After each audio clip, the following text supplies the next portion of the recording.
Hi friends, I am Abhishek. Welcome to my YouTube channel the ocean of Shiksha. तो आज हम 2007 से लेकर के 2012 तक के वो एमसीक्यू क्वेश्चंस डिस्कस करेंगे जो कि ऑलरेडी यूपीएससी ने पॉलिटिकल साइंस से कहाँ से कॉन्स्टिट्यूशंस और जो पॉलिटिकल सिस्टम है उससे पूछ रखा है। इससे पहले लास्ट संडे हमने 2004 से लेकर के 2006 तक के क्वेश्चंस को डिस्कस किया था। तो आज हम 2007 से लेकर के 12 तक के क्वेश्चंस को डिस्कस करेंगे। यानी कि हमारा जो ये 27 ईयर यूपीएससी प्रीलिम्स डिस्कशंस चल रहा है, इस ये हमारे 4 पार्ट में डिवाइडेड है। यानी कि 4 यूनिट में हमने इसको क्या कर रखा है, डिवाइड कर रखा है। पहला जो हमारा यूनिट है वो था हमारा हिस्ट्री ऑफ इंडिया का, जिसमें हमने एशियंट हिस्ट्री कंप्लीट कर लिया, मिडिवल हिस्ट्री कंप्लीट कर लिया है, मॉडर्न हिस्ट्री कंप्लीट कर लिया और इंडियन नेशनल मूवमेंट भी कंप्लीट कर लिया है। अभी हमारा दूसरा यूनिट चल रहा है जिसमें हम अभी इंडियन पॉलिटी एंड गवर्नमेंट को डिस्कस कर रहे हैं, जिसमें 4 सीरीज रहेगा हमारा। जिसमें पहला सीरीज रहेगा हमारा कॉन्स्टिट्यूशन एंड पॉलिटिकल सिस्टम, जो कि अभी ये चल रहा है। जब हमारा पहला सीरीज कंप्लीट हो जाएगा उसके बाद हम दूसरा सीरीज डिस्कस करेंगे जो कि होगा हमारा गवर्नमेंट एंड एडमिनिस्ट्रेशन इंडिया और वर्ल्ड से रिगार्डिंग। उसके बाद चौथा सीरीज होगा हमारा पंचायती राज और पब्लिक पॉलिसी। चौथा सीरीज होगा हमारा जुडिशरी और लीगल राइट, जो भी उसके इश्यूज हैं। तो इस तरीके से जो हमारा पॉलिटी वाला सेक्शन है वो 4 सीरीज में डिवाइडेड है, जिसमें हम 1995 से लेकर के 2021 तक के क्वेश्चंस को क्या कर रहे हैं, डिस्कस कर रहे हैं विद ब्रीफ एक्सप्लेनेशंस के साथ। जब हमारा पॉलिटी वाला सेक्शन कंप्लीट हो जाएगा उसके बाद हम स्टार्ट करेंगे अपना यूनिट थर्ड, जो कि होगा हमारा जियोग्राफी। जियोग्राफी में हम फिजिकल जियोग्राफी, ये भी 4 सीरीज में डिवाइडेड रहेगा। पहले हम फिजिकल जियोग्राफी के क्वेश्चंस को डिस्कस करेंगे, फिर वर्ल्ड पॉलिटिकल जियोग्राफी को कंप्लीट करेंगे, फिर जियोग्राफी ऑफ इंडिया को डिस्कस करेंगे, फिर एग्रीकल्चर को डिस्कस करेंगे। जब हमारे जियोग्राफी की यूनिट कंप्लीट हो जाएगी उसके बाद हम स्टार्ट करेंगे अपना यूनिट 4, जो कि होगा हमारा इकोनॉमिक्स और सोशल डेवलपमेंट का, जिसमें हमारा 5 सीरीज चलेगा। जिसमें हम बात करते हैं स्ट्रक्चर ऑफ इंडियन इकोनॉमी और demography, property planning, finance and economic, agriculture in national economic, Indian industries and trade, और जो 5वां सीरीज होगा वो हमारा territory sector in Indian economic. ये 5 सीरीज हम इंडियन इकोनॉमिक्स में यानी कि इकोनॉमिक्स वाले टॉप यूनिट में हम डिस्कस करेंगे। यानी कि इसके क्वेश्चंस है जो कि 1995 से लेकर के 2021 तक ने जो यूपीएससी ने पूछे उसको हम डिस्कस करेंगे। जब हमारा यूनिट 4 कंप्लीट हो जाएगा तब हम स्टार्ट करेंगे अपना यूनिट 5, जो कि होगा हमारा सी सेट। तो सी सेट की क्वेश्चंस को हम डायरेक्ट नहीं डिस्कस करेंगे। सबसे पहले हम सी सेट के जो टॉपिक्स हैं उसको कंप्लीट करेंगे, उसको समझने की कोशिश करेंगे, डिस्कस करेंगे, तब हम उसके बाद जो प्रीवियस ईयर क्वेश्चंस पेपर है उसको डिस्कस करेंगे। तो यूनिट 5 हमारा किसका रहेगा, सी सेट का रहने वाला। तो ये है हमारा वो वीडियो सीरीज जिसमें हम 27 year UPSC questions paper discuss कर रहे हैं। इसके पैरेलल में एनसीईआरटी और एक पॉलिटी की स्टैंडर्ड बुक हम कवर कर रहे हैं। पॉलिटी की स्टैंडर्ड जो बुक है एम लक्ष्मीकांत, उसको हम क्या कर रहे हैं, कवर कर रहे हैं। तो क्या एम लक्ष्मीकांत, जिसमें अभी हमारा पार्ट थर्ड डिस्कशन चल रहा है, जिसमें हमने अभी चैप्टर 17 डिस्कस किया था प्रेसिडेंट के बारे में। कल हम चैप्टर 18 डिस्कस करेंगे जो कि होगा हमारा वाइस प्रेसिडेंट के बारे में।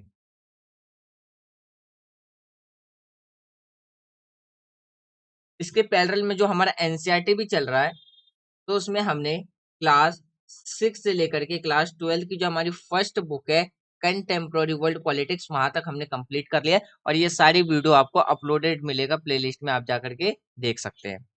तो चलिए स्टार्ट करते हैं हम अपना आज के 27 year UPSC prelims questions paper discussion, जिसमें हम 2007 से लेकर के 2012 तक के क्वेश्चंस को डिस्कस करेंगे। तो आज का जो पहला सवाल है वो 2007 में पूछा गया था, यानी कि 2007 में पूछा गया था। इसमें ये पूछा गया था कि किस कॉन्स्टिट्यूशन अमेंडमेंट एक्ट के बाद जो काउंसिल ऑफ मिनिस्टर की सीट है, चाहे वो हम सेंट्रल लेवल पे बात करें या स्टेट लेवल की बात करें, उसमें कहा गया था कि वो 15% टोटल मेंबर से 15% से ज्यादा नहीं होगा, ना लोकसभा में ना टोटल नंबर ऑफ जो लेजिस्लेटिव असेंबली है उसमें। इन शॉर्ट क्वेश्चन समझने की कोशिश कीजिए। आपको ये बताना है कि किस कॉन्स्टिट्यूशन अमेंडमेंट के बाद ये कहा गया कि जितनी भी जो संख्या है, जितनी भी जो टोटल नंबर है लोकसभा के और स्टेट की जो लेजिस्लेटिव असेंबली है, उसमें से 15% से ज्यादा काउंसिल ऑफ मिनिस्टर के सदस्य नहीं होंगे, स्टेट लेवल पे भी और सेंट्रल लेवल पे भी। ऑप्शन है आपके पास 91st constitution amendment act, option B है 93rd constitution amendment act, option C है 95th कॉन्स्टिट्यूशन अमेंडमेंट एक्ट और ऑप्शन डी है 97th कॉन्स्टिट्यूशन अमेंडमेंट एक्ट। तो इसका करेक्ट आंसर देखने से पहले आप कोशिश करें कि आप अपना आंसर या तो कमेंट बॉक्स में लिखें, या अगर आप पेन कॉपी लेकर के बैठे तो आप उस पे जो आंसर है आपके अकॉर्डिंग वो आप ऑप्शन लिख लें। इससे क्या होगा, आपको पता चलता रहेगा कि आपकी जो प्रिपरेशन है वो किस डायरेक्शन में चल रही है। तो यहाँ पे एक छोटी सी इन्फॉर्मेशन और दे दूं। सवाल ये आता है कि जो हमारा क्वेश्चन पेपर डिस्कशन है वो किसके लिए इम्पोर्टेंस है। हर एक उस एग्जाम के लिए जो कॉम्पिटेटिव है, चाहे आप यूपीएससी की बात कर ले, एसएससी की, एपीएफओ की, सीडीएस की, हर एक एग्जाम के लिए ये आपके लिए काफी ज्यादा हेल्पफुल रहने वाला है। क्यों? क्योंकि जब आप सिलेबस कंप्लीट करते हैं तो पॉलिटी, जियोग्राफी, हिस्ट्री और इकोनॉमिक्स ये कॉमन सब्जेक्ट हैं जो हर एक कॉम्पिटेटिव एग्जाम में आपको पढ़ने होते हैं। तो जब आप पढ़ते हैं ये सारी चीजें, तो ये वीडियो आपके लिए एक एज अ टेस्ट की तरह क्या करेगा, हेल्प करेगा। आप इसे एज अ टेस्ट की तरह लगा सकते हैं, पहला पॉइंट। दूसरा पॉइंट है, अगर आप किसी भी कैंडिडेट का इंटरव्यू सुनिए जो सिलेक्टेड है, तो वो आपको क्या कहेंगे कि आप सिलेबस के साथ साथ पहले ओल्ड क्वेश्चन पेपर को एनालाइज करें। तो ये जो यूपीएससी हमारा जो प्रीलिम्स का जो हम क्वेश्चन पेपर डिस्कस कर रहे हैं, ये आपको एनालाइज करने में हेल्प करेगा कि यूपीएससी किस किस टॉपिक से, किस किस सेक्शन से या किस सब्जेक्ट से किस तरीके के क्वेश्चंस को पूछती है। तो आप इसमें इजिली फाइंड आउट कर पाएंगे जो इम्पोर्टेंट टॉपिक है कि कौन सा इम्पोर्टेंट सेक्शन बन जाता है। तो इसलिए ये वीडियो आप लोगों के लिए काफी ज्यादा हेल्पफुल रहने वाली है। तो मुझे उम्मीद है कि आपने इसका आंसर लिख लिया होगा। तो इसका जो करेक्ट आंसर है वो मिलेगा आपको ऑप्शन डी, ए, यानी कि 91st constitution amendment act. 91st constitution amendment act 2003 में किया गया था और इसमें कहा गया था, जिसे हम कॉन्स्टिट्यूशन 91st अमेंडमेंट एक्ट भी कहते हैं। इसमें ये कहा गया था कि जो यानी कि जो हमारा 91 जो कॉन्स्टिट्यूशन अमेंडमेंट एक्ट किया गया था, इसमें जो चेंज हुआ था वो आर्टिकल 75 1A में चेंजेस किए गए थे, जिसमें ये कहा गया था कि प्राइम मिनिस्टर के साथ जो काउंसिल ऑफ मिनिस्टर है वो टोटल नंबर ऑफ जो लोकसभा है या हम स्टेट असेंबली की बात करते हैं उसमें 15% से ज्यादा नहीं होगा। तो ये किसमें चेंजेस किए गए थे, ये किया गया था 91st कॉन्स्टिट्यूशन अमेंडमेंट एक्ट जो कि 2003 में किया गया था।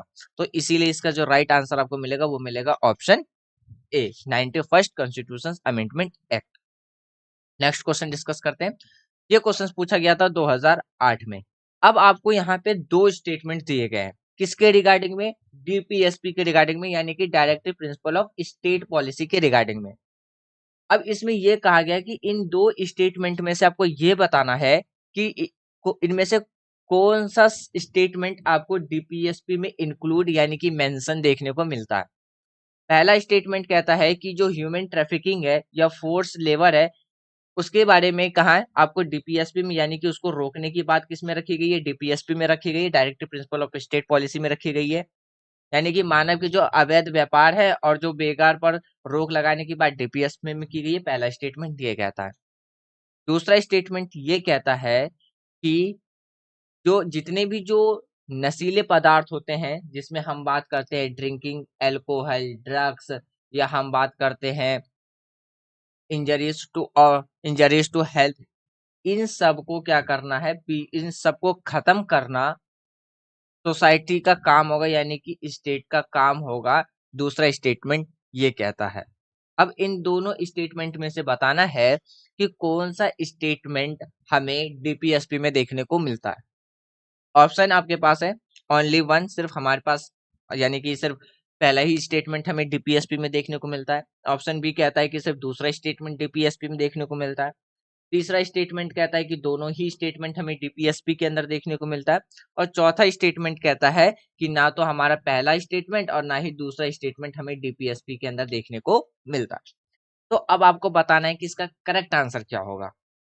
तो इसका जो करेक्ट आंसर मिलेगा वो मिलेगा आपको ऑप्शन बी, यानी कि सिर्फ हमारा दूसरा ही स्टेटमेंट क्या है आपको डीपीएसपी के अंदर देखने को मिलेगा, जबकि पहला स्टेटमेंट आपको डीपीएसपी के नहीं बल्कि फंडामेंटल राइट के अंदर देखने को मिलेगा, जो कि हम बात करते हैं किसके अंडर में, अंडर आर्टिकल 23। तो हमारा जो फंडामेंटल राइट है जो कि कॉन्स्टिट्यूशन के पार्ट थर्ड जो कि आर्टिकल 14 से लेकर के आर्टिकल 32 तक में बात रखी गई है। तो उसमें अगर आप आर्टिकल 23 की बात करोगे तो उसमें क्या कहा गया है कि जो भी ह्यूमन ट्रैफिकिंग या हम बात करते हैं मानव की जो अवैध व्यापार है और जो फोर्स लेबर है उसके प्रोविंशंस की जो बात रखी गई है वो किस में रखी गई है, आर्टिकल 23 में रखी गई है। तो इसीलिए हमारा पहला स्टेटमेंट क्या हो जाता है, इनकरेक्ट हो जाता है। और अगर हम दूसरे स्टेटमेंट की बात करते हैं तो ये हमें डीपीएसपी के अंदर देखने को मिलता है, यानी कि राज्य का ये दायित्व होगा कि सोसाइटी के अंदर या हम बात करते हैं समाज के अंदर जितनी भी जो जहरीले पदार्थ हैं या नशीले पदार्थ हैं जो स्वास्थ्य के लिए हानिकारक है, या जो भी अन्य दवाइयां हैं जिसे हम एज अ ड्रग्स के लिए यूज करते हैं, नशे के लिए यूज करते हैं, उसके उद्देश्य को छोड़कर खत्म करना ये स्टेट का उद्देश्य होगा, स्टेट का क्या होगा, यानी कि रिस्पॉन्सिबिलिटी होगी। तो ये हमें डीपीएसपी के अंदर देखने को मिला, इसीलिए हमारा दूसरा स्टेटमेंट क्या है, करेक्ट। और ये सवाल पूछा गया था कब, तो 2008 में। नेक्स्ट क्वेश्चन देखते हैं। अगला क्वेश्चन ये पूछा गया है कि हमारे कॉन्स्टिट्यूशंस के किस शेड्यूल के अंदर आपको स्पेशल प्रोविंस देखने को मिलता है एडमिनिस्ट्रेशन और जो कंट्रोल्स है शेड्यूल एरियाज, और ये पूछा गया था 2008 में। तो ऑप्शन ए है आपके पास थर्ड शेड्यूल, ऑप्शन बी है फिफ्थ शेड्यूल, ऑप्शन सी है सेवंथ शेड्यूल और ऑप्शन डी है नाइन्थ शेड्यूल। तो इसका जो करेक्ट आंसर मिलेगा आपको वो मिलेगा ऑप्शन बी, यानी कि फिफ्थ शेड्यूल। अगर हम फिफ्थ शेड्यूल की बात करते हैं तो ये किससे रिलेटेड रखा गया है, तो इसमें जो भी कंट्रोल्स हैं और जो एडमिनिस्ट्रेशन है जितनी भी हमारी कंट्री के अंदर जो शेड्यूल्स एरिया है, जिसमें स्टेट जैसे कि फिर बात करते हैं जो अदर स्टेट्स हैं जैसे कि त्रिपुरा, आसाम, मेघालय, मिजोरम, जो कि हमारे सिक्स, तो ये सारी चीजें क्या है, ये आपको देखने को मिलेंगे फिफ्थ शेड्यूल में। सिक्स शेड्यूल में आपको जो एडमिनिस्ट्रेशन से रिलेटेड जो डील करी गई है वो ट्राइबल्स एरिया के लिए बात की गई, जिसमें हम बात करते हैं आसाम, मेघालय, मिजोरम और त्रिपुरा। तो यहाँ पे आपको क्या है, इनमें इन स्टेट में किसके बारे में बात रखी गई, जो ट्राइबल्स एरिया है उनके बारे में बात कही गई है। तो इसीलिए जो हमारा राइट आंसर है वो है ऑप्शन बी, यानी कि फिफ्थ शेड्यूल। एक बार जो हमारे 12 शेड्यूल है, अब एक बार हम उस पर नजर डाल लेते हैं। तो देखिए अगर हम बात करते हैं हमारे फर्स्ट शेड्यूल के अंदर क्या रखा गया है, जो भी स्टेट, यूनियन टेरिटरी, उसके नाम और जो उसके बाउंड्री से रिगार्डिंग जो भी डिटेल्स है वो किस में रखे गए, हमारे शेड्यूल फर्स्ट में रखा गया है। शेड्यूल सेकंड में जो भी स्पेशल पावर है, सैलरी डिटेल्स हैं of president, governor of state, फिर speaker, deputy speaker, Rajya Sabha and Lok Sabha, supreme court और हाई कोर्ट की जजेस की बारे जो डिटेल्स है वो किस में रखा गया है, सेकेंड शेड्यूल में हमें देखने को मिलता है। थर्ड शेड्यूल में क्या है, ओथ एंड प्रोमिसेस के बारे में बात रखी गई, चाहे हमारी जितनी भी जो अथॉरिटीज है, जिसमें हम प्रेसिडेंट और वाइस प्रेसिडेंट को इंक्लूड करके रखते हैं एक्सपर्ट, यानी कि हमें प्रेसिडेंट और वाइस प्रेसिडेंट की भी जो ओथ हैं, प्रोमिसेस हैं, वो हमें थर्ड शेड्यूल में ही देखने को मिलता है। फोर्थ शेड्यूल की बात करते हैं तो राज्यसभा, एमपी यानी कि member of parliament, count of state यानी कि कोर्ट ऑफ स्टेट और यूनियन टेरिटरी, ये सारी चीजें किस में देखने को मिलता है, हमें फोर्थ शेड्यूल में देखने को मिलता है। फिफ्थ शेड्यूल में जो कि हमारे जितने भी जो शेड्यूल्ड एरियाज हैं और जो शेड्यूल्ड ट्राइब्स हैं उसके एडमिनिस्ट्रेशन और कंट्रोल की जो डिटेल्स है वो किस में देखने को मिलता है, हमें फिफ्थ शेड्यूल में। सिक्स शेड्यूल में जैसे कि हम बात करते हैं आसाम, मेघालय, त्रिपुरा, मिजोरम, इसके अंदर जो ट्राइबल्स एरिया हैं उसके एडमिनिस्ट्रेशन और उसके कंट्रोल के जो बाय लॉ जो डिटेल्स है वो हमें किस में देखने को मिलते हैं, सिक्स शेड्यूल में देखने को मिलता है। सेवन शेड्यूल की बात करते हैं तो इसमें डिटेल लिस्ट हमें देखने को मिलता है किसका, यूनियन और स्टेट गवर्नमेंट का, और इसमें जो पावर है और जो कंकरेंट लिस्ट है इसके बारे में डिटेल हमें किस में देखने को मिलता है, सेवन शेड्यूल में देखने को मिलता है। 8 शेड्यूल में हमारे जो भी 22 जो ऑफिशियल लैंग्वेज है उसके बारे में देखने को मिलता है। 9 शेड्यूल में जो भी वैलिडेशंस हैं सेंटर एक्ट्स के और रेगुलेशंस हैं उसके बारे में देखने को मिलता है।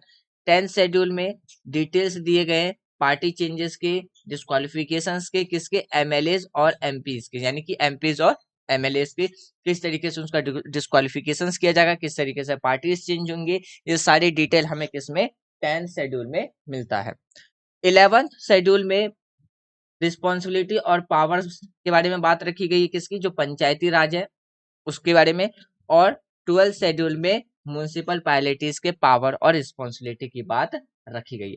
तो हमारे कॉन्स्टिट्यूशन में टोटल कितने शेड्यूल हैं?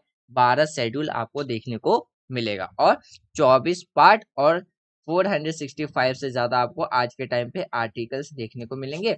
और टोटल अमेंडमेंट की बात करते हैं तो 105 बार क्या है हमारे कॉन्स्टिट्यूशन को अमेंडमेंट किया जा चुका है। अब डिस्कस करते हैं अगला क्वेश्चन। अगला जो क्वेश्चन है ये भी पूछा गया था 2008 में। इसमें ये पूछा गया था कि हमारे कॉन्स्टिट्यूशन के किस अमेंडमेंट के बाद 4 लैंग्वेज और ऐड किए गए थे जिसकी वजह से हमारे कॉन्स्टिट्यूशन के अंदर टोटल 22 ऑफिशियल लैंग्वेज देखने को मिले। अभी हमने डिस्कस किया था, जब हमने शेड्यूल के बारे में डिस्कस किया था तो हमने शेड्यूल में क्या डिस्कस किया था कि 8 जो शेड्यूल है उसमें हमारे ऑफिशियल लैंग्वेज के बारे में बात रखी गई, यानी कि जिसमें 22 लैंग्वेज है। तो क्वेश्चंस में यही पूछा गया था कि ऐसा कौन सा कॉन्स्टिट्यूशन अमेंडमेंट एक्ट था जिसमें हमने 4 लैंग्वेज को ऐड किया और जो ऑफिशियल लैंग्वेज थी वो टोटल 22 हो गई। तो जिसकी वजह से जो टोटल लैंग्वेज की जो वो संख्या थी वो कितनी हो गई, 22 हो गई। तो ऑप्शन है आपके पास 19th constitution amendment act, option B है आपके पास 91st constitution amendment act, option C है 92nd कॉन्स्टिट्यूशन अमेंडमेंट एक्ट और ऑप्शन डी है 93rd कॉन्स्टिट्यूशन अमेंडमेंट एक्ट। अब फ्रेंड्स एक चीज यहाँ पे कॉमन सेंस वाली बात है, अगर आपको ये पता है कि जो 91st कॉन्स्टिट्यूशन अमेंडमेंट एक्ट किया गया था वो 15% जो हमारे काउंसिल ऑफ मिनिस्टर था उसके रिगार्डिंग में किया गया था, काउंसिल ऑफ मिनिस्टर, जो कि 2003 में किया गया था, पहली चीज। दूसरा आपको ये भी पता है कि जो 93rd कॉन्स्टिट्यूशन अमेंडमेंट एक्ट किया गया था 1993 में वो किसके लिए किया गया था, पंचायत के लिए किया गया था, पंचायती राज सिस्टम के लिए किया गया था। तो इसमें से आपका तो 2 ऑप्शन ऐसे ही खत्म हो गया, अब बच जाते 2 ऑप्शन। तो अब इन 2 ऑप्शन में से बताना है कि करेक्ट ऑप्शन कौन सा है। तो इसका जो राइट आंसर आपको मिलेगा वो मिलेगा ऑप्शन सी, यानी कि 92nd कॉन्स्टिट्यूशन अमेंडमेंट एक्ट। अगर हम अपने ऑफिशियल लैंग्वेज की बात करते हैं तो हमारे कॉन्स्टिट्यूशन के पार्ट किसमें आपको पार्ट देखने को मिलेगा 17th में। हमारे ऑफिशियल लैंग्वेज को काफी ज्यादा डिटेल्स में लिखे गए और आर्टिकल 343 से लेकर के 351 तक के बीच में हमारी जितनी भी जो ऑफिशियल लैंग्वेज है उसके बारे में देखने को मिलेगा। अगर हम अपने ऑफिशियल लैंग्वेज की बात करते हैं तो आज के टाइम पे टोटल 22 ऑफिशियल लैंग्वेज है, जिसमें आसामीज, बंगाली, गुजराती, हिंदी, कन्नड़, कश्मीरी, कोंकणी, मलयालम, मणिपुरी, मराठी, नेपाली, उड़िया, पंजाबी, संस्कृत, सिंधी, तमिल, तेलुगु, उर्दू, बोडो, संथाली, मैथिली और डोगरी लैंग्वेज देखने को मिलेगा। इससे पहले हमारे कॉन्स्टिट्यूशन में 14 ऑफिशियल लैंग्वेज थे, लेकिन 21st कॉन्स्टिट्यूशन अमेंडमेंट एक्ट जो कि 1967 में किया गया था उसमें क्या है, सिंधी लैंग्वेज को हमारे कॉन्स्टिट्यूशन में क्या किया गया था, ऐड किया गया था। फिर अगर बात करते हैं कोंकणी, मणिपुरी और जो नेपाली लैंग्वेज है उसको हमने 71st कॉन्स्टिट्यूशन अमेंडमेंट एक्ट 1992 में क्या किया गया था, ऐड करके अपने कॉन्स्टिट्यूशन में ऐड किया था। उसके बाद अगर हम बात करते हैं किस बारे में, यानी कि बोडो, डोगरी, मैथिली, संथाली, ये 4 वो लैंग्वेज थे जिसको हमने 92nd कॉन्स्टिट्यूशन अमेंडमेंट एक्ट 2004 में करके क्या किया था, अपने कॉन्स्टिट्यूशन में ऐड किया, जिसकी वजह से हमारे कॉन्स्टिट्यूशन के अंदर 22 टोटल ऑफिशियल लैंग्वेज देखने को मिलते हैं। तो जो क्वेश्चंस पूछा गया था वो आपके यहीं से पूछा गया था कि कौन से जो 4 अमेंडमेंट थे कौन से ऐसे 4 लैंग्वेजेस थे जिसको हमने ऐड किया था किस अमेंडमेंट में, जिसकी वजह से ऑफिशियल लैंग्वेज 22 हो गई थी। तो ये हुआ था 92 और कब किया गया था 2004 में। अब उसके बाद देखो, फिर अगर हम अपनी कंट्री में क्लासिकल लैंग्वेज की बात करते हैं तो आज के टाइम पे 6 क्लासिकल लैंग्वेज हमें देखने को मिलता है। जैसे कि जो तमिल है उसको डिक्लेयर किया गया था 2004 में क्लासिकल लैंग्वेज, संस्कृत को 2005 में, फिर बात करते हैं कन्नड़ को 2008 में, तेलुगु को भी 2008 में, मलयालम को 2013 में और उड़िया को 2014 में क्या है ऑफिशियल लैंग्वेज डिक्लेयर किया गया, सॉरी क्लासिकल लैंग्वेज डिक्लेयर किया गया था। और ये सारी चीजें हमें किसमें देखने को मिलती है, 8 शेड्यूल के अंदर देखने को मिलती है। तो इसीलिए जो हमारा जो राइट आंसर था वो था option C, 92nd constitution amendment act, जो कि 2004 में किया गया था। चलिए अब नेक्स्ट क्वेश्चन देखते हैं, ये रहा आपका हिंदी में।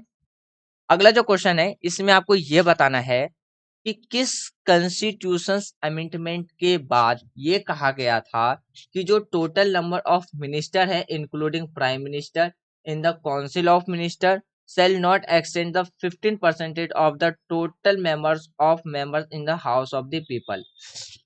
यानी कि ये क्वेश्चंस अगर आप देखें तो ये क्वेश्चंस ऑलरेडी 2007 में पूछा जा चुका था। ये एक तरीके से रिपीटेड क्वेश्चन है, बस सेंटेंस चेंज कर दिया है। वहां पे क्या रखा था, वहां पे काउंसिल ऑफ मिनिस्टर रख दिया था और यहाँ पे हाउस ऑफ द पीपल रख दिया है। तो अब आपको बताना है कि ऑप्शन इसका करेक्ट क्या है। ऑप्शन ए है 90th कॉन्स्टिट्यूशन, ऑप्शन बी है 91st constitution amendment act, option C है 92nd और ऑप्शन डी है 93rd कॉन्स्टिट्यूशन अमेंडमेंट एक्ट। तो इसका जो राइट आंसर मिलेगा आपको मिलेगा ऑप्शन बी, यानी कि 91st कॉन्स्टिट्यूशन अमेंडमेंट एक्ट। अगला क्वेश्चन देखते हैं। अगला क्वेश्चन में आपको ये बताना है, यहाँ पे 3 स्टेटमेंट दिए गए।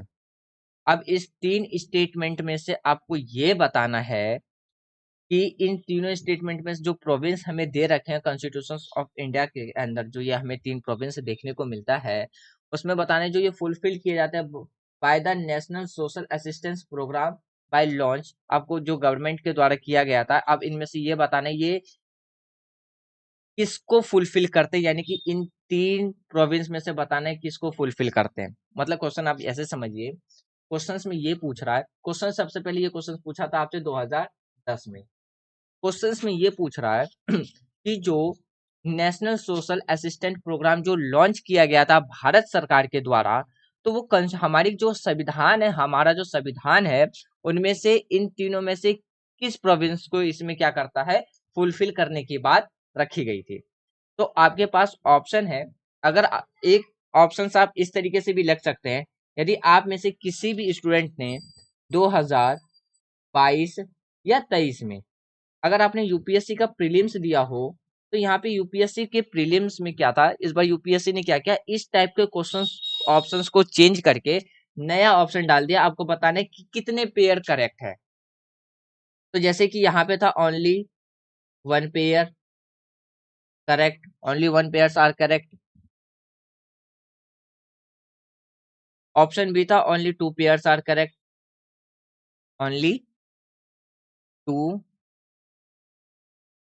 Pairs are correct. Option C था all pairs are correct, all pairs are correct. Option D था none of the above, none of the above. तो आप इस पैटर्न से भी आंसर लगाइए, इस पैटर्न से ही आपको क्या करना है, आंसर लगाना है कि कौन सा पेयर करेक्ट है। तो ऑप्शन ए है सिर्फ हमारा एक ही पेयर करेक्ट है, ऑप्शन बी है दो इन 3 में से 2 पेयर करेक्ट है, ऑप्शन सी है हमारे तीनों पेयर करेक्ट है, ऑप्शन डी है कि एक भी पेयर करेक्ट नहीं है।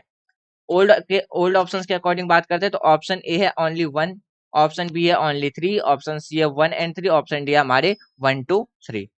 इसका जो करेक्ट आंसर मिलेगा आपको वो मिलेगा ऑप्शन सी। इसके अकॉर्डिंग आपको ऑप्शन सी मिलेगा, यानी कि ओल्ड ऑप्शंस के अकॉर्डिंग आपका आंसर ऑप्शन सी है। और न्यू ऑप्शंस के अकॉर्डिंग बात करते हैं तो ऑप्शन बी नजर आएगा, यानी कि इसको हम रेड पेन से करते हैं तो इसके अकॉर्डिंग आपको क्या आएगा, ऑप्शन बी नजर आएगा। अब बात करते हैं वो कैसे, जो हमारा पहला और जो तीसरा स्टेटमेंट है वो तो करेक्ट है, लेकिन दूसरा इसमें फुलफिल नहीं था। अगर हम बात करते हैं जो द नेशनल सोशल असिस्टेंस जो प्रोग्राम है वो कब फोर्स में आया था, वो आया था 15 अगस्त 1995 को। इसको जो रिप्रेजेंट किया गया था, जो सिग्निफिकेंट स्टेप्स थे, किसके लिए ये फुलफिल करता था, किसको फुलफिल करने के लिए, डीपीएसपी को, जो कि आर्टिकल 41 किसके बारे में बात करता है, right to work to education and public assistance की बात रखता है इसके लिए।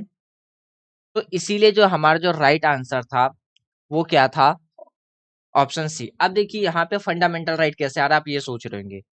जब हम राइट टू वर्क की बात करते हैं या एजुकेशन की बात करते हैं, तो ये ऑलरेडी हमारा किस में देखने को मिलता है, फंडामेंटल राइट के अंदर देखने का मिलता है। यानी कि राइट टू, जब आप लाइफ की बात करोगे आर्टिकल 21 के बारे में, और राइट टू एजुकेशन की बात करोगे, राइट टू एजुकेशन, तो ये ऑलरेडी क्या है, हमारा फंडामेंटल राइट है। तो यहाँ पे हमारा फंडामेंटल राइट भी देखने को मिल रहा है और यहाँ पे हमारा डीपीएसपी भी देखने को मिल रहा है। तो इसीलिए जो इसका राइट आंसर आपको ऑप्शन सी, और यहाँ पे न्यू ऑप्शंस के अकॉर्डिंग बात करोगे तो ऑप्शन बी आपको करेक्ट आंसर देखने को मिलेगा। नेक्स्ट क्वेश्चन देखते हैं। अगला जो क्वेश्चन है इसमें आपको ये बताना है, यहाँ पे आपके पास क्या है, 4 ऑप्शंस है। इन 4 ऑप्शंस में से बताना है कि इनमें से कौन सा ऑप्शन हमारा फंडामेंटल ड्यूटी नहीं है। ऑप्शन ए है to vote in public elections, यानी कि जो भी पब्लिक इलेक्शंस है उसमें वोट देना। ऑप्शन बी है to develop the scientific temper. Option C है टू सेफगार्ड, जो भी पब्लिक प्रॉपर्टी है उसका प्रोटेक्ट करना हमारा फंडामेंटल ड्यूटी है। ऑप्शन सी है, अगर हम बात करते हैं, संविधान का पालन करना और उसके आदर्शों का सम्मान करना हमारी फंडामेंटल ड्यूटी है। अब इन 4 में से बताना है कि कौन सा फंडामेंटल ड्यूटी हमारी नहीं है। तो इसका जो राइट आंसर मिलेगा वो मिलेगा आपको ऑप्शन ए। यानी कि अगर हम to vote in public elections की बात करते हैं तो ये हमारा फंडामेंटल ड्यूटी नहीं है। इस बात पे क्रिटिसाइज भी किया गया है हमारे फंडामेंटल ड्यूटीज की, अभी हम उसको एक्सप्लेनेशंस में डिस्कस करेंगे। तो अगर हम इसके एक्सप्लेनेशंस की बात करते हैं तो फंडामेंटल जो ड्यूटीज है वो हमने किस कंट्री से इंस्पायर होकर के अपने कॉन्स्टिट्यूशन में ऐड किया, तो रसिया से इंस्पायर्ड होकर के हमने अपने कॉन्स्टिट्यूशन में क्या है, फंडामेंटल ड्यूटी को ऐड किया है। तो फंडामेंटल ड्यूटीज आपको किस में देखने को मिलेगा, तो कॉन्स्टिट्यूशन के पार्ट 4A में, जो कि 42nd कॉन्स्टिट्यूशन अमेंडमेंट एक्ट जो कि 1976 में हुआ था, इसमें हमने अमेंडमेंट करके फंडामेंटल ड्यूटीज को ऐड किया। और ये रिकमेंडेशंस किसके द्वारा दी गई थी, तो ये दिया गया था सरवन सिंह कमेटी के द्वारा रिकमेंडेड किया गया था। अगर हम फंडामेंटल ड्यूटीज की बात करते हैं तो आर्टिकल 51 में और कॉन्स्टिट्यूशन के पार्ट 4 में हमें 11 फंडामेंटल ड्यूटी देखने को मिलता है। अब वो 11 फंडामेंटल ड्यूटी कौन कौन से, यहाँ पे आपके पास पूरा लिस्ट है। जैसे कि हमें हमारे कॉन्स्टिट्यूशन का रिस्पेक्ट करना, जो भी हमारे कॉन्स्टिट्यूशन में दिए गए उसके आदर्शों को पालन करना, सम्मान करना, पहला हमारा फंडामेंटल ड्यूटी है। दूसरा, हमारे राष्ट्र या हमारे जो जितने भी जो नेशनल चीजें हैं, या हम बात करते हैं जो हमारे नोबल आइडियाज हैं, जो हमारे इंस्पायर्स हैं नेशनल स्ट्रगल और फ्रीडम्स के लिए, उसको क्या करना, उनका महान आदर्शों को संजोए रखना, उनका पालन करना हमारा दूसरा फंडामेंटल ड्यूटीज है। तीसरा फंडामेंटल ड्यूटीज की बात करते हैं, जो भी हमारी कंट्री की सोवरेनिटी, यूनिटी, इंटीग्रिटी है उसको क्या करना, प्रोटेक्ट करना हमारा तीसरा फंडामेंटल ड्यूटी है। चौथा फंडामेंटल ड्यूटी की बात करते हैं, अगर हम चौथे फंडामेंटल ड्यूटी की बात करते हैं तो हमारी कंट्री जब वॉर में शामिल हो या हमारी कंट्री पे कोई विपत्ति आए तो अपनी कंट्री को प्रोटेक्ट करना, अपनी कंट्री के डिफेंस में जाना हमारा क्या होगा, मौलिक कर्तव्य होगा, यानी कि हमारा फंडामेंटल ड्यूटी होगा। फिर बात करते हैं जो कि हमारी कंट्री की हार्मोनी है, स्पिरिट ऑफ कॉमन ब्रदरहुड सा, भाईचारे को लोगों के बीच में, जो भी हमारे रिलीजियस है, चाहे हम लैंग्वेस्टिक की बात करते हैं रिलीजियस, और जो सेक्शनल डाइवर्सिटी है उन सबको क्या करना, प्रोटेक्ट करना, एक साथ भाईचारे के साथ रहना, ये क्या है, हमारा फंडामेंटल ड्यूटीज है। फिर उसमें जैसे कि बात करती हैं कि जो महिलाओं हैं उनकी गरिमा के लिए अपमानजनक प्रथा, यानी कि जो भी एक्टिविटीज हैं उसको त्याग करना, ये सारा क्या होगा, हमारा फंडामेंटल ड्यूटी होगा। फिर बात करते हैं जो भी हम वैल्यू है, प्रेजेंस है, जो भी हमारे रिच हेरिटेज साइड है उन सबको क्या करना, जो भी हमारे कंपोजिट कल्चर्स हैं उन सबको नुकसान ना पहुंचाना, उसको प्रोटेक्ट करना भी हमारा क्या होगा, फंडामेंटल ड्यूटीज होगा। उसको प्रिजर्व करना यानी कि उसको सुरक्षित रखना हमारा क्या होगा, फंडामेंटल ड्यूटी होगा। फिर बात करते हैं जो भी हमारे नेचुरल इन्वायरमेंट है, जिसमें हमारे जंगल आते हैं, तालाब आते हैं, रिवर आते हैं, वाइल्ड लाइफ आते हैं, या जो भी क्रिएचर्स हैं उनको प्रोटेक्ट करना और उनमें इम्प्रूव लाना, ये हमारा क्या होगा, फंडामेंटल ड्यूटीज होगा। फिर बात करते हैं जो भी साइंटिफिक टेम्पर्स है उसको डेवलप करना, ह्यूमनिज्म्स को डेवलप करना, स्पिरिट ऑफ, फिर बात करते हैं इंक्वायरी, रिफॉर्म, इन सब को प्रोटेक्ट करना, डेवलप करना, यानी कि इन सबको डेवलप करना भी क्या होगा, हमारा फंडामेंटल ड्यूटी होगा। फिर जो भी पब्लिक प्रॉपर्टी है उसको क्या करना, सेफ गार्ड करना, वायलेंस यानी कि जो भी हमारी पब्लिक प्रॉपर्टी है उसको नुकसान ना पहुंचाना, ये भी हमारा फंडामेंटल ड्यूटीज है। फिर बात करते हैं अगला फंडामेंटल, जो भी व्यक्तिगत या सामूहिक गतिविधि है कि सभी जितने भी जो एरियाज हैं उसमें उत्तर यानी कि जो वो उत्तर दृष्टि की दिशा में प्रयास करने के लिए क्या होगा, ताकि राष्ट्र लगातार क्या कर सके, प्रयास और उपलब्धि में उच्च स्तर तक पहुंच सके, यानी कि डेवलपमेंट में क्या करना, कंट्रीब्यूट करना। फिर बात करते हैं 6 से 14 वर्ष के जो छोटे बच्चे हैं उनको एजुकेशन प्रोवाइड कराना, ये अमेंडमेंट करके जोड़ा गया था कब, तो 86 कॉन्स्टिट्यूशन अमेंडमेंट एक्ट 2002 में इसको अमेंडमेंट करके किसमें, हमारे फंडामेंटल ड्यूटीज में ऐड किया गया था, जिसकी वजह से आज टोटल 11 फंडामेंटल ड्यूटीज हमें देखने को मिलते हैं। अब यहाँ पे जो क्वेश्चन था कि यहाँ पे जो राइट टू वोट के बारे में बात कर रही है, यानी कि वोट का इलेक्शन, तो इसके बेस पे क्या है, डीपीएसपी का क्रिटिसाइज भी किया, सॉरी डीपीएसपी कह रहा हूँ, फंडामेंटल का क्रिटिसाइज भी किया गया है। अब जैसे कि ये समझिए, जब सरदार सरवन सिंह कमेटी के द्वारा रिकमेंडेड किया गया था फंडामेंटल ड्यूटीज में, तो उसमें कुछ ऐसे ड्यूटीज थे जिसको ऐड नहीं किया गया था। जैसे उसमें एक था वोट का, कि पब्लिक को वोट देना उनके लिए क्या होगा, एक फंडामेंटल ड्यूटीज होगा।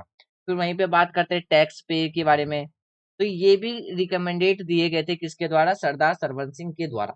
लेकिन ये कुछ ऐसे फंडामेंटल ड्यूटीज थे जिसको ऐड नहीं किया गया था, तो इस बेस पे क्या है, क्रिटिसाइज भी देखने को मिलता है। अब हम बात करते हैं अपने नेक्स्ट क्वेश्चन के बारे में। यहाँ पे हमारे सारे फंडामेंटल ड्यूटीज है, आप इसको एक बार वीडियो पॉज करके सारा पढ़ लेना, आपको याद हो जाएगा। नेक्स्ट क्वेश्चन है, ये 2012 में ही पूछा गया था। इसमें ये बताना है कि जो डीपीएसपी है, यानी कि हमारा जो directive principle of state policy है, इसमें आप बताना है कि भारत का जो संविधान, इसमें जो डीपीएसपी हमें देखने को मिलता है, इन 4 स्टेटमेंट में से कौन सा हमें इसमें से प्रोविंस डीपीएसपी के अंदर आता है। तो यहाँ पे भी हम न्यू ऑप्शंस लिख लेते हैं, न्यू ऑप्शंस के अकॉर्डिंग बस कलर चेंज कर लेते हैं पेन का। पहले यहाँ पे 2022 और 23 के अकॉर्डिंग बात कर लेते हैं। ऑप्शन ए हो जाएगा आपका only one pair, only one pair are correct. Option B हो जाएगा only two pair are correct. Option C हो जाएगा all pairs are correct, all pairs are correct. और ऑप्शन डी होगा आपके पास none of the above, none of the above. अब question समझो, क्वेश्चंस में आपसे ये पूछ रहा है कि ये जो हमारे पास 4 स्टेटमेंट है, इन चारों स्टेटमेंट से कौन सा स्टेटमेंट हमारे डीपीएसपी के अंदर आता है। यानी कि ये जो 4 प्रोविंस दे रखे हैं, ये चारों प्रोविंस में से कौन सा प्रोविंस हमारे किसके अंडर में है, डीपीएसपी के अंदर।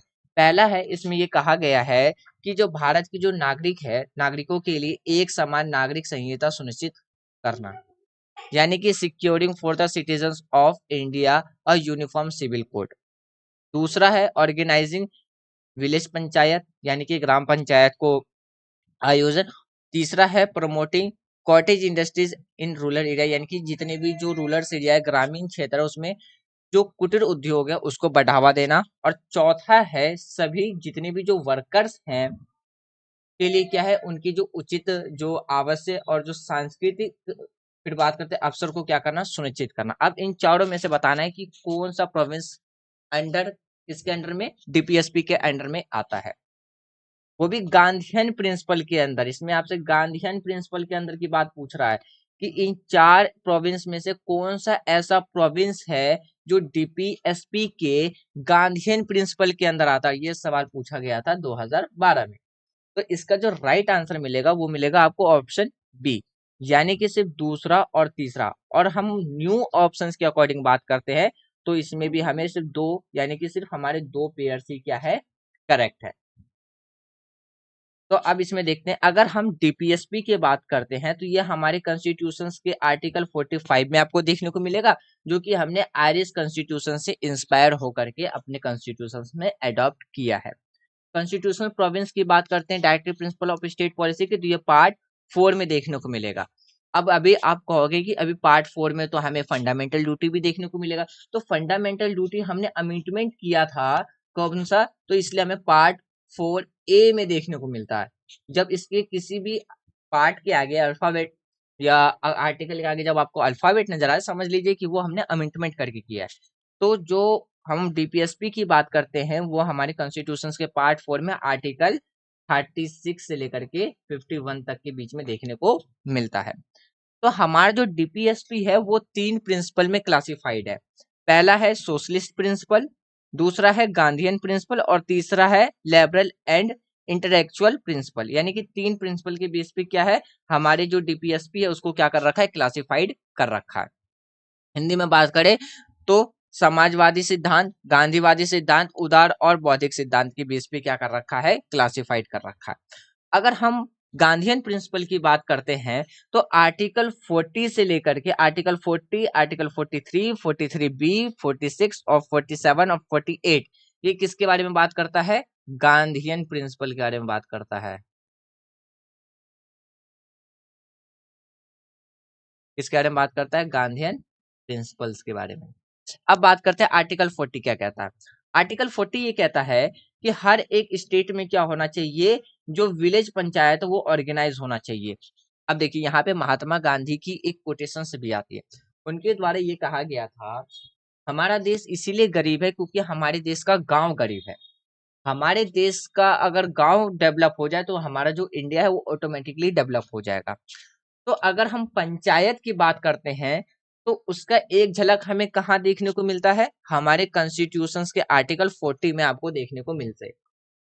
आर्टिकल 43 में क्या कहा गया है, आर्टिकल 43 में ये कहा गया है कि जो स्टेट है वो क्या करेगा, जो भी कॉटेज इंडस्ट्रीज है रूरल एरियाज के अंदर वो इंडिविजुअल और कॉर्पोरेट बेसिस पे क्या करेगा, उसको प्रमोट करेगा। ये आर्टिकल 43 के अंदर कहा गया। आर्टिकल 43B के अंदर क्या कहा गया है, टू प्रोटेक्ट जो भी हमारे वॉलेंट्रीज फॉर्मेशन है, ऑटोनॉमस है, ऑटोनॉमस फंक्शनिंग है, डेमोक्रेटिक कंट्रोल है, या बात करते हैं प्रोफेशनल मैनेजमेंट है, कॉर्पोरेट सोसाइटी की बात किस में रखी गई है, आर्टिकल 43B में। यानी कि सहकारी समिति के स्वैच्छिक गठन, फिर स्वयं कामकाज, लोकतांत्रिक नियंत्रण, पेशेवर प्रबंधन को बढ़ावा देना, ये किस में रखा गया, आर्टिकल 43B में। 46 में क्या कहा गया है कि स्टेट प्रमोट करेगा किसको, एजुकेशनल को, और जो भी इकोनॉमिक इंटरेस्टेड है, जो भी वीकर सेक्शंस के लिए, जो भी वीकर सेक्शंस है सोसाइटी के अंदर, स्टेट उसको क्या करेगा, प्रमोट करेगा।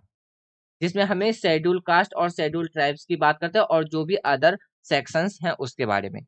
आर्टिकल 47 क्या कहता है, स्टेट स्टेप लेगा पब्लिक हेल्थ को इम्प्रूव करने में, और जो प्रोहिबिटेड कंजप्शन है, जैसे कि हम बात करते हैं जो भी जैसे कि ड्रग्स की बात करते हैं, ड्रिंकिंग की बात करते हैं, अल्कोहल की बात करते हैं, इंजरीज ऑफ हेल्थ, उसको क्या करेगा, उसको इम्प्रूव करने के लिए क्या करेगा, स्टेप उठाएगा। ये बात रखी गई है आर्टिकल 47 में।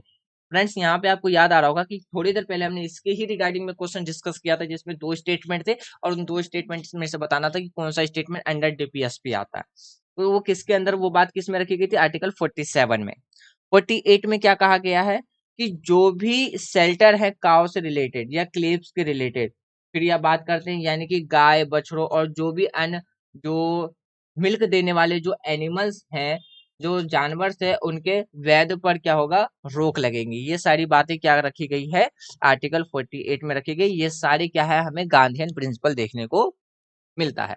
अब मैं उम्मीद करता हूं कि गांधीयन प्रिंसिपल से रिगार्डिंग अगर कोई भी क्वेश्चन आए तो आप उसको स्किप नहीं करोगे, एटलीस्ट सॉल्व करेक्ट सॉल्व करोगे उस पे। अब हम अगला क्वेश्चन देखते हैं। अगला जो क्वेश्चन है ये भी 2012 में पूछा गया था। इसमें ये बताना है कि 4 ऑप्शंस में से ऐसा कौन सा ऑप्शन है जो कि स्पेशल पावर देखने को मिलता है हमें राज्यसभा का, जो कि कॉन्स्टिट्यूशन के अंडर ऑलरेडी मेंशन है। पहला है कि किसी भी राज्य के मौजूदा क्षेत्र को बदलने और राज्य का नाम बदलने के लिए क्या है, राज्यसभा के पास पावर देखने को मिलता है। दूसरा है कि जो राज्य सूची है, राज्य सूची में कानून बनाने और एक या अधिक जो बात करते हैं ऑल इंडिया जो सर्विसेज हैं को बनाने के लिए संसद को सशक्त बनाने के लिए क्या है, प्रस्ताव पारित कर सकता है। तो यहाँ पे एक स्पेशल पावर देखने को मिलता है राज्यसभा का। तीसरा ऑप्शन कहता है कि राष्ट्रपति की जो चुनाव की जो प्रक्रिया है उसमें संशोधन करने और राष्ट्रपति की जो सेवानिवृत्त यानी कि जो प्रेसिडेंट की जो रिटायरमेंट की बात करते हैं के बाद उनकी पेंशन्स का निर्धारण करना। और चौथा है हमारे पास चुनाव आयोग के कार्यों का निर्धारण करना और चुनाव आयुक्त की संख्या निर्धारित करना। ये एक पावर देखने को मिलता है राज्यसभा का। अब आपको पता नहीं ये 4 ऑप्शंस में से कौन सा ऐसा पावर है जो राज्यसभा के पास एक स्पेशल पावर के फॉर्म में हमें देखने को मिलता है। तो इसका जो करेक्ट आंसर मिलेगा वो मिलेगा आपको ऑप्शन बी, यानी कि राज्य सूची में कानून बनाने और एक या एक से अधिक जो हमारे ऑल इंडिया सर्विसेज हैं को बढ़ाने के लिए क्या वो संसद को क्या बना सकता है, सशक्त बनाने के लिए प्रस्ताव पारित कर सकता है। यही एक ऐसा अधिकार है जो राज्यसभा के पास एक स्पेशल पावर के फॉर्म में हमें देखने को मिलता है। फिर बात करते जो राज्यसभा है या बात करते जो राज्यसभा है, राज्य सूची में कानून बनाने और एक से अधिक, ये तो मैंने आपको बता ही दिया था। तो इसलिए जो इसका जो राइट आंसर है वो आपको क्या देखने को मिलेगा, option B is correct answer देखने को मिलेगा। नेक्स्ट क्वेश्चन की बात करते हैं। अगला क्वेश्चन ये बताना है कि आपके पास जो ये 5 स्टेटमेंट दिए गए हैं, 5 प्रोविंस दिए गए हैं, इनमें से बताना है कि कौन सा ऐसा प्रोविंस है जो शिक्षा पर क्या करता है, प्रभाव डालता है। इन 5 प्रोविंस में से न्यू ऑप्शंस के अकॉर्डिंग बात कर लेते हैं। तो इसमें आई थिंक आप ओल्ड ऑप्शंस के ही अकॉर्डिंग आप इसको सॉल्व करें। तो पहला है directive principle of state policy, दूसरा है rural and urban local bodies, तीसरा है 5th शेड्यूल, फोर्थ है 6th शेड्यूल और 5th है 7th शेड्यूल। अब आपको बताना है इन 5 प्रोविंस में से ऐसा कौन सा प्रोविंस है जो एजुकेशन पे क्या करता है, प्रभाव डालता है। ऑप्शन ए है ओनली 1 एंड 2, ऑप्शन बी है 3, 4 एंड 5, ऑप्शन सी है 1, 2 एंड 5, ऑप्शन सी है ऑल ऑफ द अबव यानी कि 1, 2, 3 एंड 4। तो इसका जो करेक्ट आंसर मिलेगा वो मिलेगा आपको ऑप्शन डी, यानी कि पांचों के पांचों। अगर हम बात करते हैं DPSP, rural area and urban area local bodies, जो कि हमें 6, 7 शेड्यूल्स के अंदर देखने को मिलता है, तो इसमें क्या है, ये सारे प्रोविंस ऐसे हैं जो कि एजुकेशन पे क्या करते हैं, प्रभाव डालते हैं। अब बात करते हैं अगला क्वेश्चन।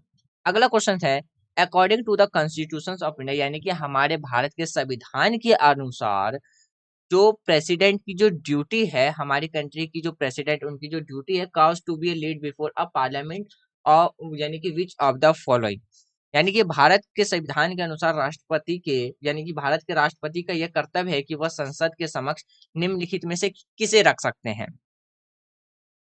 अब यहाँ पे भी आप इसको न्यू ऑप्शंस के अकॉर्डिंग कर सकते हैं।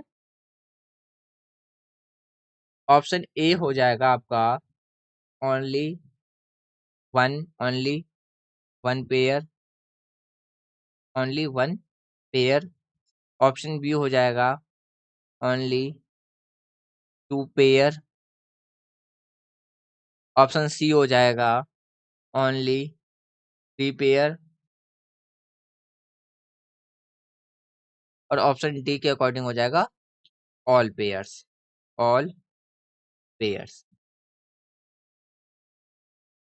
अब आपको बताना है कि इनमें से किसे प्रेसिडेंट क्या कर सकते हैं, यानी कि संसद के समक्ष हमारे जो राष्ट्रपति है उसको रख सकते हैं। पहला है the recommendations of the union finance commission, दूसरा है the report of public account committee, और तीसरा है हमारे पास the report of controller and auditor general, चौथा है the report of national commission for schedule caste. अब इन चारों में से बताना है कि जो हमारे प्रेसिडेंट हैं वो अपने कर्तव्य उनका इनमें से कौन सा ऐसा ड्यूटी है जो पार्लियामेंट के समक्ष वो रख सकते हैं। ऑप्शन है ओनली 1, ऑप्शन बी है 2 एंड 4, ऑप्शन सी है 1 3 एंड 4, ऑप्शन डी है ऑल ऑफ द अबव यानी कि 1 2 3 एंड 4। न्यू ऑप्शंस के अकॉर्डिंग बात करते हैं, only 1 pair, only 2 pair, only 3 pairs और ऑप्शन डी है ऑल पेयर्स। तो इसका जो राइट आंसर मिलेगा वो मिलेगा आपको ऑप्शन सी, यानी कि ओनली 3 पेयर्स। यहाँ पे भी आपको हो जाएगा 1 3 एंड 4। अब जैसे देखिए, अगर हम कैग की बात करते हैं जिसे हम कंट्रोलर एंड ऑडिटर जनरल भी कहते हैं, वो राष्ट्रपति को क्या बात करते हैं, राष्ट्रपति को 3 क्या है ऑडिट रिपोर्ट देता है, जो राष्ट्रपति द्वारा क्या है संसद के दोनों सदन के समक्ष में वो क्या करता है, समक्ष में रखता है। इसके बाद लोक लेखा समिति उनकी जांच करती है और अपने निष्कर्ष को संसद को रिपोर्ट वो करती है। तो इसलिए जो इसका जो राइट आंसर है वो आपको देखने को मिलेगा ऑप्शन सी, यानी कि 1 3 एंड 4। दूसरा वाला इसमें आपको मेंशन देखने को नहीं मिलेगा। नेक्स्ट क्वेश्चन देखते हैं। अगला जो क्वेश्चन है आपको इसमें ये बताना है कि आपके पास जो यहाँ पे 4 स्टेटमेंट दिए गए हैं, इन 4 स्टेटमेंट में से फंडामेंटल ड्यूटीज क्या देखने को मिलता है सिटीजन्स के। पहला है आपके पास हमारी जो भी सामाजिक सांस्कृतिक समृद्धि है, विरासत, उसको संरक्षित करना। दूसरा है जो भी वीकर सेक्शंस है, सोशल जो या फिर बात करते हैं सोशल इनजस्टिस, यानी कि सोशल इनजस्टिस से जो वीकर सेक्शन है उसको प्रोटेक्ट करना।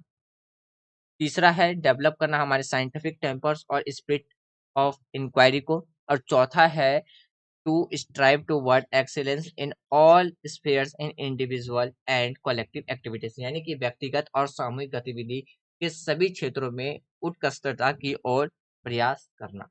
अब आपको बताना है इनमें से कौन सा आंसर करेक्ट है। अभी हमने थोड़ी देर पहले अपने डीपीएसपी के बारे में भी डिस्कस किया है, तो मैं उम्मीद करता हूँ कि आप इसका आंसर करेक्ट लगाएं। न्यू ऑप्शंस भी देख लेते हैं। इसमें ऑप्शन ए हो जाएगा आपका ओनली 1 पेयर, ऑप्शन बी हो जाएगा ओनली 2 पेयर, ऑप्शन सी हो जाएगा ओनली 3 पेयर्स, ऑप्शन डी हो जाएगा ओनली, यानी कि सॉरी यहाँ पे हो जाएगा आपका ऑल पेयर्स।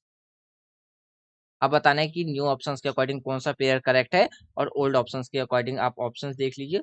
ऑप्शन ए है ओनली 1 एंड 2, ऑप्शन बी है ओनली 2, ऑप्शन सी है 1 3 एंड 4, ऑप्शन डी है 1 2 3 4।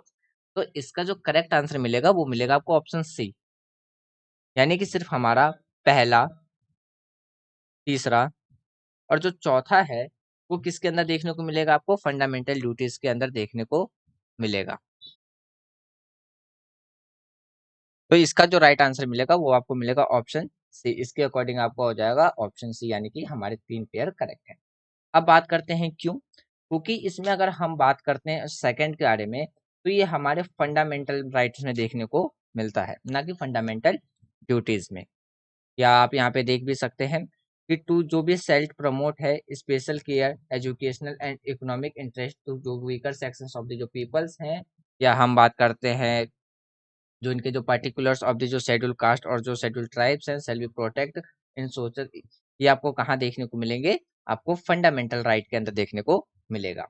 तो इसीलिए जो इसका जो राइट आंसर है वो आपको ऑप्शन सी देखने को मिलेगा, यानी कि option C is correct answer. फिर बात करते हैं अपने फोर्थ क्वेश्चन के बारे में, तो आज का लास्ट क्वेश्चन। इसमें ये बताना है कि जो डिस्ट्रीब्यूशन ऑफ जो पावर से बिटवीन स्टेट और सेंटर के बीच में इंडियन कॉन्स्टिट्यूशन के अंदर वो किस एक्ट के ऊपर बेस्ड है। ऑप्शन ए है मॉडली मिंटो रिफॉर्म्स 1909 में, ऑप्शन बी है मंटेगो क्लेम्सफोर्ड्स एक्ट जो कि 1919 की बात करते 1919 में था, ऑप्शन सी है गवर्नमेंट ऑफ इंडिया एक्ट 1935 और ऑप्शन सी है इंडियन इंडिपेंडेंस एक्ट जो कि 1947। तो इसका जो राइट आंसर मिलेगा वो मिलेगा आपको ऑप्शन सी, यानी कि इंडियन गवर्नमेंट एक्ट 1935। अगर हम इंडियन गवर्नमेंट एक्ट 1935 की बात करते हैं तो ये हमारे कॉन्स्टिट्यूशन को बैकबोन भी कहा जाता है।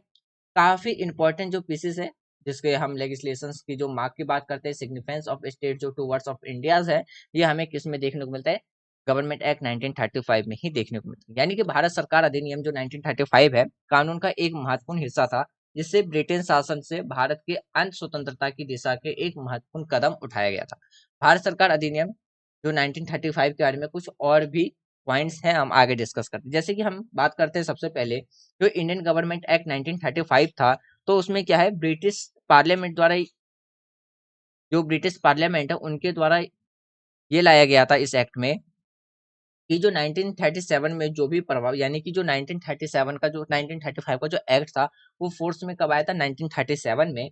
और उसमें ये कहा था कि जो ब्रिटिश की बात करते हैं, जो औपनिवेशिक काल थे के दौरान में भारत के लिए क्या है, एक सबसे लंबे और सबसे विस्तृत, यानी कि जो कॉन्स्टिट्यूशनल इन, यानी कि इंटैक्टमेंट ऑफ इंडिया जो during a British colony period की, तो वो हमें इसमें सबसे लंबे अधिकाल के बाद देखने को मिलता है। आगे देखते हैं, जैसे कि इसमें हमें प्रोविंशियल ऑटोनॉमी देखने को मिलता है, यानी कि प्रांतीय स्वायत्तता, यानी कि जो हमारा 1935 का जो एक्ट था, इसमें अगर बात करते हैं, इसमें क्या था, जो प्रांतीय स्वायत्तता थी, यानी कि कॉन्सेप्ट ऑफ जो प्रोविंशियल ऑटोनॉमी थी की पेशकश की थी, जिसमें निर्वाचित भारतीय मंत्रियों को उनके प्रांतों के शासन के लिए जिम्मेदार ठहराया गया था। मंत्री प्रांत जो भी विधायक के लिए जिम्मेदार थे, और शिक्षक, स्वास्थ्य और जो सार्वजनिक जो कार्य थे के हित में कई विषयों पर उनका नियंत्रण था। फिर बात करते हैं प्रोविंशियल इलेक्शंस के बारे में, जो अगर हम इस एक्ट के द्वारा प्रोवाइड कराया गया था और स्टेब्लिश किया गया था किसको, प्रोविंशियल लेजिस्लेटिव असेंबली, और इंट्रोड्यूस किया गया था लिमिटेड डायरेक्ट इलेक्शंस को। फिर वहीं पे बात करते हैं जिसके बाद क्या है, जिसमें आबादी के केवल एक छोटे हिस्से के पास क्या था, मतदान देने का अधिकार आ गया था। फिर बात करते हैं फेडरल स्ट्रक्चर। फेडरल स्ट्रक्चर हमें पता ही है, जिसमें पावर क्या रहता है, डिस्ट्रीब्यूटेड रहता है। तो जो गवर्नमेंट एक्ट 1935 आया था, उसमें क्या था, जो फेडरल स्ट्रक्चर थे उसको इस्टेब्लिशमेंट किया गया था, यानी कि इस्टेब्लिश फेडरल सिस्टम का ही मतलब है कि वो पावर जो है ऊपर से अलग तक बटा हुआ है। जैसे हम गवर्नमेंट की जो ऑर्गन्स हैं, लेजिस्लेटिव, एग्जीक्यूटिव, जुडिशरी, इनके पावर्स क्या है, पावर डिविजन हमें देखने को मिलते हैं। तो सेकंड वर्ल्ड वॉर के बाद जैसे ही सेकंड वर्ल्ड वॉर खत्म हुआ, तो जो फेडरल स्कीम है वो क्या है, वो इम्प्लीमेंट होते चली गई अलग अलग फैक्टर्स पे। ठीक है, तो ये हमें फेडरल स्ट्रक्चर्स देखने को मिलता है। फिर वहीं पे बात करते हैं जो सेंट्रल गवर्नमेंट है, यानी कि इस अधिनियम में इंट्रोड्यूस किया गया था सेंट्रल गवर्नमेंट को, और इस्टेब्लिश किया गया था federal legislature and federal executive. तो ब्रिटिश गवर्नमेंट के द्वारा क्या है, रिटेन सिग्निफिकेंस कंट्रोल जो भी ओवरसीज थे areas, defence, foreign policy, foreign affairs, finance, ये सारी चीजें हमें कहाँ किस में इंट्रोड्यूस किए गए थे, सेंट्रल गवर्नमेंट, यानी कि जो गवर्नमेंट ऑफ इंडिया एक्ट 1935 है उसमें हमें देखने को मिलता है। और वहीं पे अगर हम बात करते हैं कॉम्युनल रिप्रेजेंटेटिव, यानी कि सांप्रदायिक प्रतिनिधित्व, 19 जो गवर्नमेंट एक्ट 1935 में था, उसमें जो हमारा इंक्लूडेड था वो क्या था, प्रोविंसेस जो थे, कॉम्युनल रिप्रेजेंटेटिव हमें देखने को मिलता है, जिसमें ये प्रावधान शामिल था, जिसमें भारतीय जो राजनीतिक में धार्मिक विषयों, यानी कि धार्मिक विभाजन को और गहरा कर दिया था, जिसमें विधायक को मुसलमानों, सिख, यूरोपीय और अन्य अल्पसंख्यकों के लिए सीट क्या था, आरक्षित कर दी गई थी, रिजर्व कर दिया गया था, जिसने एक खंड राजनीतिक यानी कि फिर बात करते हैं परिदृश्य को बनाए रखना था। फिर बात करते हैं अबोलिशन ऑफ डायरची। डायरची का मतलब था द्वैत शासन, यहाँ की जो द्वैत शासन की बात रखते हैं, जो कि 1919 में आया था, लेकिन 1935 में इसको क्या कर दिया, अबॉलिश कर दिया गया था, डायरची सिस्टम, यानी कि जो द्वैत शासन था। फिर वहीं पे बात करते हैं, अगर हम इसके आगे के पॉइंट्स की बात करते हैं, जिसने निर्वाचन भारतीय मंत्रियों और ब्रिटिश नियुक्ति अधिकारियों के बीच में क्या है, कर्मचारी कार्यों को विभाजित कर दिया गया था एक नए अधिनियम के तहत, ब्रिटिश द्वारा जो नियुक्त गवर्नर के अधिक क्या शक्ति ग्रहण की थी, और निर्वाचित भारतीय मंत्रियों को सीमित नियंत्रण दिया गया था, तो उसको हटा दिया गया। फिर बात करते हैं ये जो एक्ट इम्पैक्ट थे इसके क्या प्रभाव पड़े थे। भारत सरकार अधिनियम जो 1935 था उसमें अधिक स्वशासन के लिए भारतीय राजनीतिक आकांक्षाओं को पूरा करने में क्या था, ये विफल रहा था, और ब्रिटिश नियंत्रण को बनाए रखने के लिए एक व्यापक रूप से आलोचना की गई थी। हालांकि बात करते हैं भारत में जो भविष्य के जो संवैधानिक विकास की जो नींव रखी गई थी, और जो 1935 में जो भारत का जो संविधान तैयार हुआ वो इसी के आधार पे था। तो इसीलिए इंडियन गवर्नमेंट एक्ट 1935 को बैकबोन भी कहा जाता है, backbone of Indian constitution, Indian constitution. फिर अगर हम ओवरऑल की बात करते हैं, तो ये इंपॉर्टेंट नोट करने वाली बात है कि जो इंडियन गवर्नमेंट एक्ट 1935 है वो एक काफी ज्यादा क्रूअल रोल प्ले किया था हमारे कॉन्स्टिट्यूशन को शेपिंग देने में, पॉलिटिकल को शेपिंग देने में, यानी कि एक आकार देने में, और स्वतंत्रता की मांग को जो आकार देने में इन्होंने क्या किया था, एक महत्वपूर्ण भूमिका निभाई थी। इसने भारतीय जो राष्ट्रवाद के विकास में भी योगदान दिया था और भारतीय राजनीतिक नेताओं के लिए क्या था, मूल्यवान अनुभव प्रदान किया था, जो बाद में देश के स्वतंत्रता आंदोलन में महत्वपूर्ण भूमिका निभाई थी। तो फ्रेंड्स, ये था हमारा आज का डिस्कशन, इसमें हमने 2007 से लेकर के 2012 तक की बात क्वेश्चंस डिस्कस किया। नेक्स्ट वीक हम 2013 से लेकर के 2015 तक के क्वेश्चंस को डिस्कस करेंगे। तो मुझे उम्मीद है कि आज जो भी हमने डिस्कस किया वो आपके लिए काफी ज्यादा हेल्पफुल रहा होगा। यदि आपके लिए वीडियो काफी ज्यादा हेल्पफुल रही है तो आप वीडियो को लाइक कर सकते हैं, शेयर कर सकते हैं एंड चैनल को सब्सक्राइब कर सकते हैं। Thanks for watching friends, take care, जय हिंद।